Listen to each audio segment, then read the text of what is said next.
code letters P, Q, R, S, T represents 4, 5, 10, 12 and 15 मतलब respectively है, ये necessary नहीं है कोडेड लैंग्वेज में, मतलब इन पांच की वैल्यूज इन्हीं पांचों में से होगी.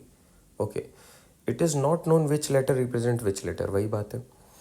If Q minus S is equal to 2s, Q minus S is equal to 2s, from year आप ये बोल सकते हो Q is equal to 3s.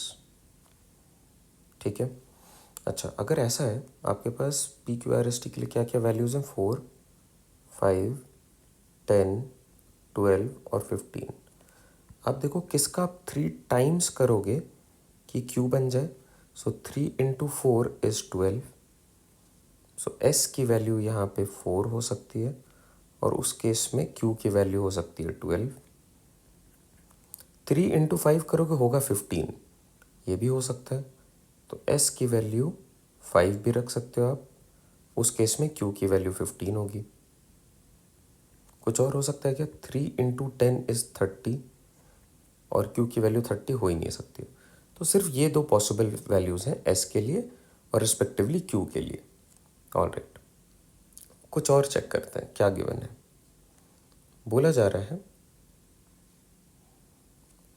T is equal to R plus S plus 3. आपको पता है S can take only 2 possible values, that is either 4 और 5. तो अगर एस 4 है तो 4 plus 3 is equal to 7. 7 plus आप आर के साथ क्या ऐड करोगे, 7 के साथ आप क्या ऐड करोगे कि टी बन जाए. और अभी आपको ये ध्यान रखना है, इस पॉसिबल केस में आपके पास जो ऑप्शन है 4, 5, 10, 12 और 15, यहाँ पे आपने अज्यूम करा है एस को 4, तो 4 कैंसिल आउट कर दो. अभी 4 की वजह से क्यू की वैल्यू हो गई है 12, 12 भी एलिमिनेट कर दो. अब आप बताओ 7 के साथ आप क्या ऐड कर सकते हो यहाँ पे, that is the value of R, so that you get T.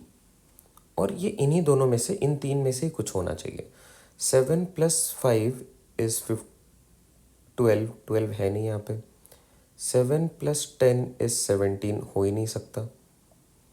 चलो, तो यहाँ पे आप एस की वैल्यू 4 लेके स्टार्ट नहीं कर सकते हो, तो एस की वैल्यू 5 से स्टार्ट करते हैं. और कहीं ना कहीं मुझे पता है एस की वैल्यू 5 से ही कंफर्म रिजल्ट आएगा भी. क्यों, क्योंकि एक दो कंडीशन थे, एक फॉल्स हो गया. 5 प्लस 3 ये बन गया 8. और अभी मेरे पास जो ऑप्शन सेट है वो है 4, 5, 10, 12, 15. अब ध्यान देना, आपने एस को 5 कंसिडर कर लिया है तो 5 एलिमिनेट कर दो. जब एस 5 है तो क्यू की वैल्यू 15 है, इसे भी एलिमिनेट कर दो.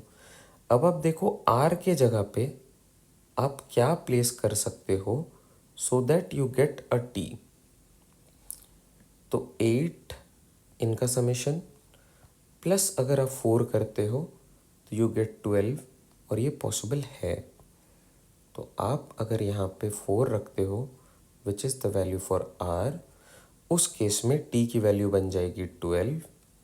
तो अब आपको पता है एग्जैक्टली यहाँ पे 5 है एस की वैल्यू, क्यू है 15 की वैल्यू, आर की वैल्यू आपने रखी एज 4, टी की वैल्यू है 12, तो पी की वैल्यू आ गई 10. अब आपके पास सारे एग्जैक्ट वैल्यूज़ हैं. आपको सॉल्व करना है for P plus R minus T. So P is 10, R is 4, minus T that is 12. 14 minus 12 which is 2. Option B seems to be the correct fit here.